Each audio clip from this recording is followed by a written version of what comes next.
Lo obvio suele pasar desapercibido, precisamente por obvio.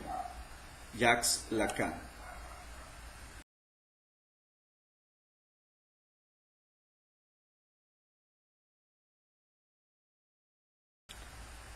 En Chiapas existen tres realidades. Una, la realidad social donde millones de personas se parten el alma todos los días, depositando su confianza en que los políticos harán su trabajo. Pero tenemos 198 años viviendo de la esperanza. Y es la hora en que seguimos a la cola del desarrollo. 75% de pobreza generalizada, casi el 30% de pobreza extrema, alrededor del 70% de informalidad laboral. Solo el 6% de una población de 5.400.000 personas, o sea, alrededor de 300.000 personas, no tienen vulnerabilidad en Chiapas. Un grupo muy pequeño de chiapanecos y chiapanecas están a salvo de las vicisitudes de la realidad social general.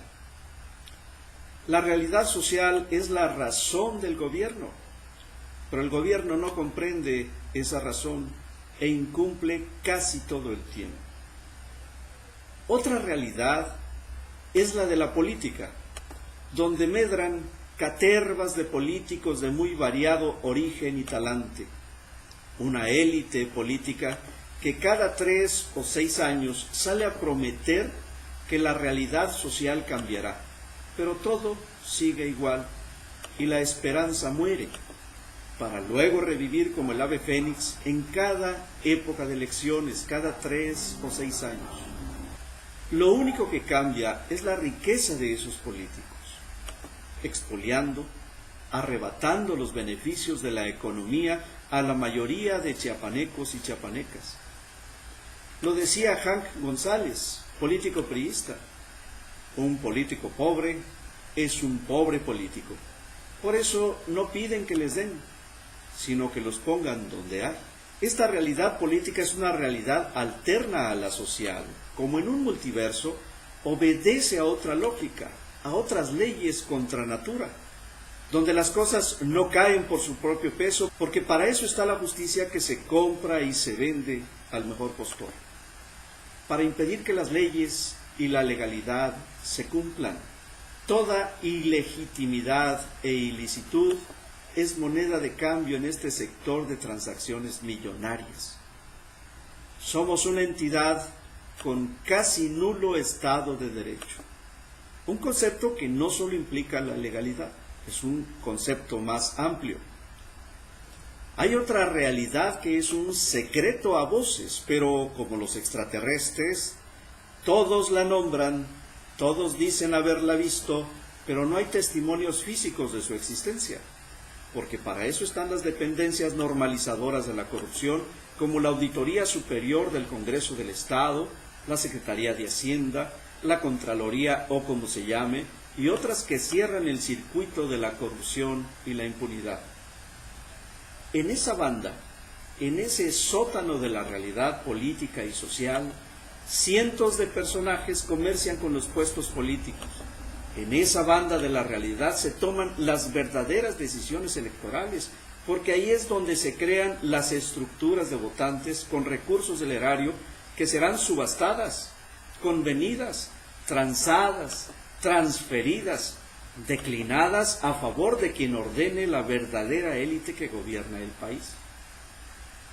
En este sótano incógnito no hay enemigos ni rivales políticos, hay socios, cómplices, amigos, cofrades, ejecutivos de ventas, sin máscaras, pero ocultos a la mayoría.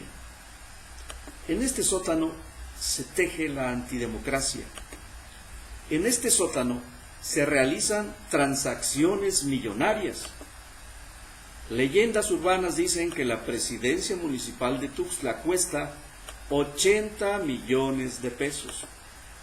¿Quién tiene 80 millones de pesos? ¿De dónde podrían salir 80 millones de pesos? ¿Quién cobra esos 80 millones de pesos? pero todo es leyenda, porque no son pendejos los que medran en esta banda de la realidad, sino todo lo contrario.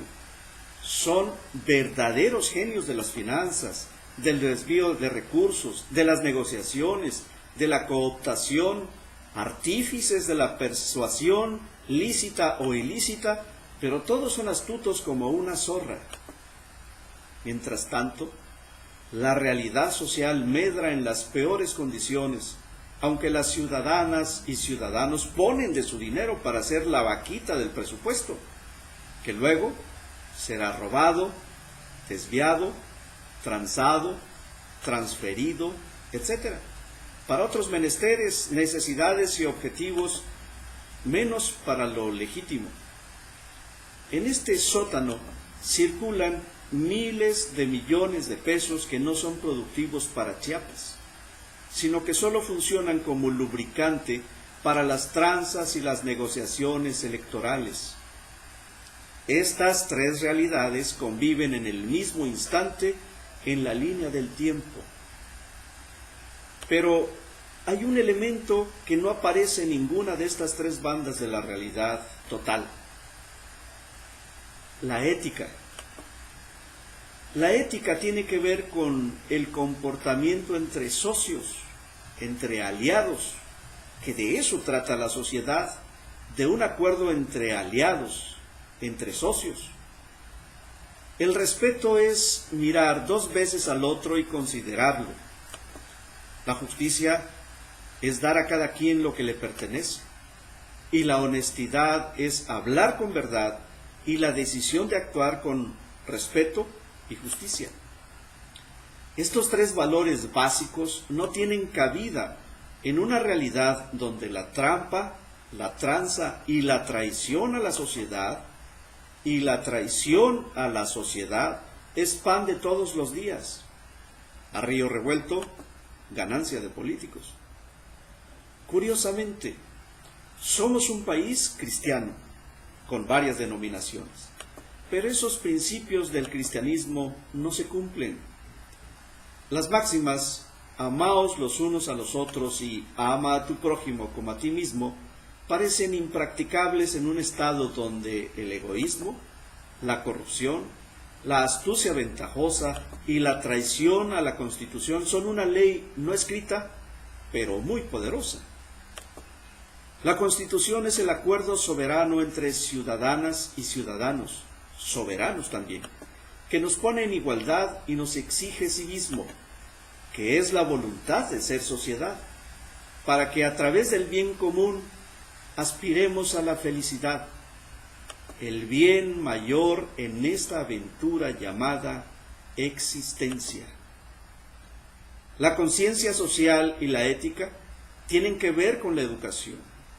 En el hogar se forman personas de bien. En la escuela, ciudadanas y ciudadanos responsables de sus derechos y obligaciones cívicas. Tal vez están apenas naciendo quienes harán el cambio, pero ¿qué educación recibirán para ser buenas personas y una ciudadanía responsable y ética? Seguro yo ya no lo veré. Quizá los estragos del cambio climático, cuando la sobrevivencia esté comprometida, nos haga actuar de manera diferente. No sé, solo estoy pensando en voz alta una serie de percepciones de la realidad, de tres realidades, que parece no tener solución de continuidad. La opción es una ciudadanía plena, exigente de sus derechos y cumplidora de sus obligaciones. Como dice el periodista y abogado comiteco Adolfo Gómez Vives, una sociedad organizada, medianamente informada, crítica, analítica, que se manifiesta y exige transparencia y rendición de cuentas, genera mejores gobiernos. La presión social debe incluir, en primer término, a los partidos políticos. O definimos entre todos una agenda mínima de ciudadanía y presión, o nos dedicamos a ver cómo depredan lo poco que queda. ¿Qué es la participación ciudadana? Eso es materia de otro video. Hasta pronto.